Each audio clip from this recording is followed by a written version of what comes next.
প্রিয় দর্শক শ্রোতা, বাংলাদেশ জামাতে ইসলাম কর্তৃক আয়োজিত সিরাজগঞ্জ রোডে এক বিশাল পথসভা। উক্ত পথসভায় তাদের প্রাণপ্রিয় নেতা রফিকুল ইসলাম খানকে তারা সম্বোধনা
সম্মানিত তৌহিদি জনতা, আজকের এই পথসভার মাধ্যমে আমরা উল্লাপাড়াবাসী দেখতে পাচ্ছি উল্লাপাড়ায় সরঙ্গার গণমানুষের প্রিয় নেতা আমাদের মাঝে এখনই আগমন করেছেন। আলহামদুলিল্লাহ বলি নেতা আছে আওয়াজ করে আরো জোরে উল্লাপাড়ায় সরঙ্গায় রাস্তা ক্লিয়ার করেন, রাস্তা ক্লিয়ার করেন, সমাজ ভাই রাস্তা ক্লিয়ার করেন, দ্রুত আপনার রাস্তা ক্লিয়ার করবেন, দ্রুত মঞ্চ পর্যন্ত রাস্তা পরিষ্কার করুন। মঞ্চটা রাস্তাটা একটু ফাঁকা করে দেন, প্রিয় ভাই ভাইকে আসতে দেন, ভাইকে আসতে দেন।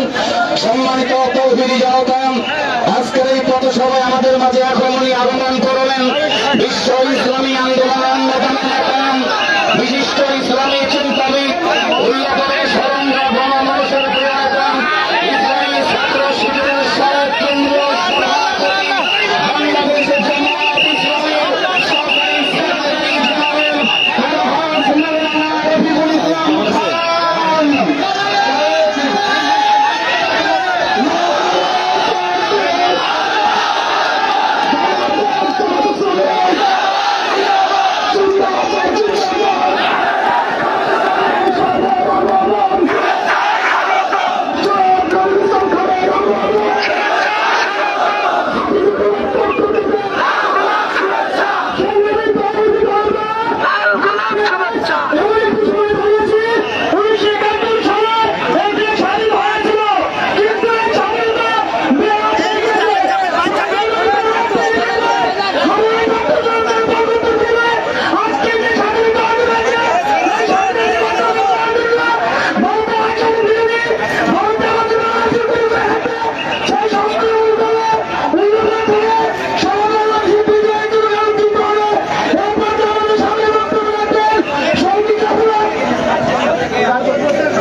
সংগ্রামী ভাইরা, আমরা ইতিমধ্যে অনেক বক্তৃতা শুনেছি। আমাদের মঞ্চে কেন্দ্রীয় নেতৃবৃন্দ আছেন, আমাদের কেন্দ্রীয় নেতৃবৃন্দকে আমরা সময় সংক্ষেপে কারণে বক্তব্য দিতে পারছি না বলে আমরা দুঃখিত। যে সমস্ত নেতৃবৃন্দ আছেন সারাদিনের সকল প্রোগ্রামে একজন একজন করে বক্তব্য দিবেন। আজকে আমি একটু এই অনুষ্ঠানে ফুল দিয়ে বরণ করার জন্য অনুরোধ করছি আমাদের জেলা আইনজীবী সমিতির সেক্রেটারি আলমগত মাসুদুর রহমান ফুল দিয়ে বরণ করছেন।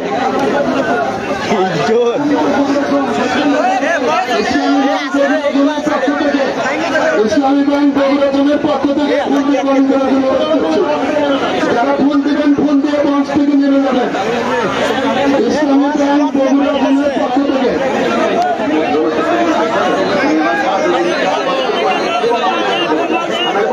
মঞ্চ থেকে নামো, মঞ্চ নর্মাল মানুষ প্রচুর।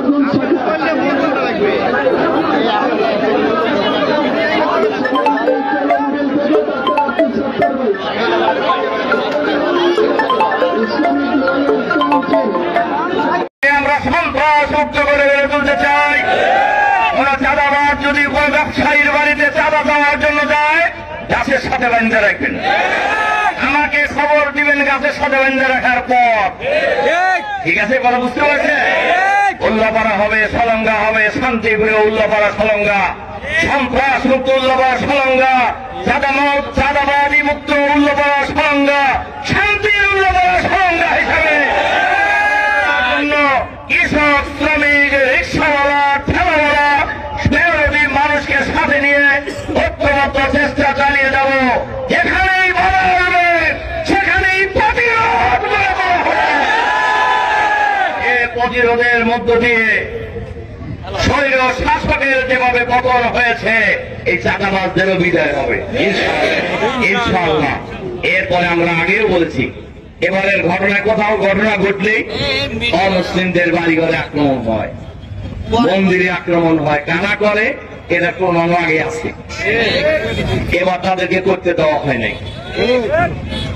আমার কথা কি বুঝছেন? কানা করে, এরা সবাই জানে এই শৈল শাসকের লোকেরাই করে। বহু অসংখ্য ডকুমেন্ট আমাদের হাতে আছে। এবার জামাতের পক্ষ থেকে আমরা শুরুতেই ঘোষণা দিয়ে দিয়েছিলাম, অমুসলিমদের মন্দির পাহারার দায়িত্ব জামাত শিবিরের নেতা কর্মীদের, তাদের বাড়িঘর পাহারা দেওয়ার দায়িত্ব জামাত শিবিরের নেতা কর্মীদের, তাদের পাহারা দেওয়ার দায়িত্ব এই দেশের জনগণের, ব্যবসায়ীদের পাহারা দেওয়ার দায়িত্ব দেশের জনগণের। জামাত শিবিরের কর্মীদেরকে আমরা সেই নির্দেশ দিয়েছিলাম এবং আপনারা জানেন সেই নির্দেশ আমাদের ভাইরা পালন করেছেন। এমনকি থানা যখন আরক্ষিত, সিরাজগঞ্জের এসপি সাহেব আমাকে ফোন করলেন যে খান সাহেব, উল্লাপাড়া আপনার লোকেরা যদি ওখানে অবস্থান নেয় তাহলে পুলিশ থাকবে, না হলে পুলিশ থাকতে চাচ্ছে না। আপনারা জানেন আমাদের থানা আমিরের নেতৃত্বে 10 মিনিটের মধ্যে ওখানে কয়েকশো জামাত শিবিরের কর্মী সহ জনগণকে সাথে নিয়ে থানা পাহারা দিয়েছে। বাংলাদেশের অসংখ্য থানা আমাদের ভাইরা পাহারা দিয়েছে। আমরা বলেছি এই দেশের সীমানা পাহারার দায়িত্ব দেশের জনগণের, এই দেশের মানুষের জান মাল ইজ্জত আবরুর পাহারার দায়িত্ব জনগণের। জামাত শিবির যেহেতু বাংলাদেশের রাজনীতিতে একটি অনেক বড় শক্তিশালী দল, সুতরাং এই দায়িত্ব আমাদের সবচেয়ে বেশি।